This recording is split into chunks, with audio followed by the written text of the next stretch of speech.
ওগুলো আপনারা সবাই জানেন এগুলো কি। এগুলো হচ্ছে পাস্তা। কিন্তু পাস্তাটা জানা থাকলেও একটা জিনিস অজানা আছে, সেটা হলো প্রথম হচ্ছে বেশ কয়েক বছর ধরে আমি পেঁয়াজ খাই না। পেঁয়াজের দাম বাড়ার পর থেকে পেঁয়াজ খাই না। পেঁয়াজ ছাড়া আমি তরকারি রান্না করি সব সময়। আর যেহেতু এখন তেলের দাম বাড়ছে,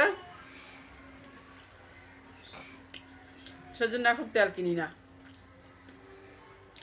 আমার ঘরে বিভিন্ন ঘর থেকে প্রচুর তেল্লাচুরা আসে। তেলাপোকা যাকে বলে, আপনার তেলাপোকা বলেন, আমি তেল্লাচুরা বলি।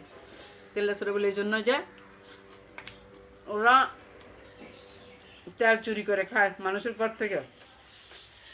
আমি কি করি বুদ্ধি করে, আমার মাথায় যে কি বুদ্ধি, মাথা খাটিয়ে আমার ঘরে তেলাপোকার পাউডার দিয়ে রাখি সবসময়।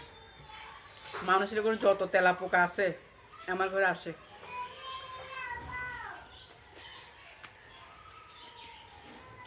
এই তেলাপোকাগুলো আমি কোরিয়ার মধ্যে ভাজি, বাঁচলে ওখান থেকে তেল বের হয়, প্রচুর তেল।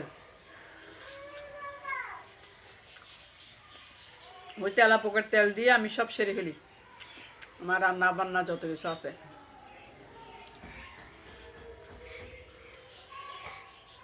আজকে এগুলো করছি তেলাপোকার তেল দিয়ে,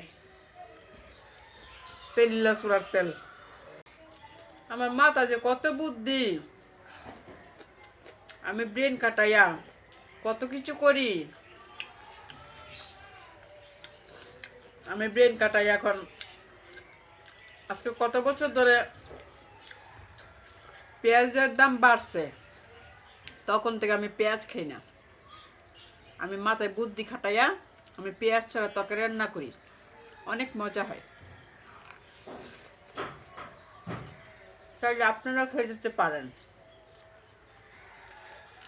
এখন আবার মাথা খাটাচ্ছি তেল ছাড়া কিভাবে রান্না করা যায়।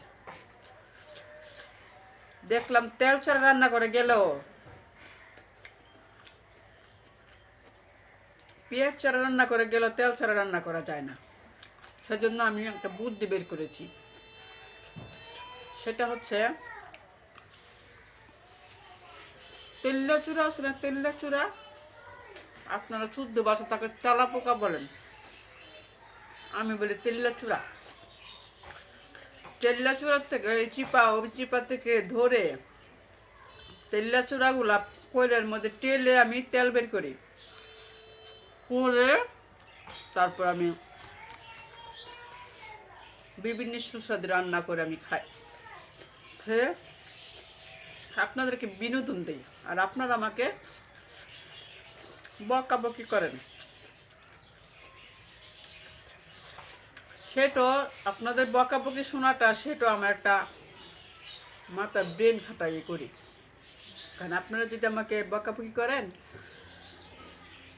সেক্ষেত্রে আমার কোনো ক্ষতি হয় না, আমার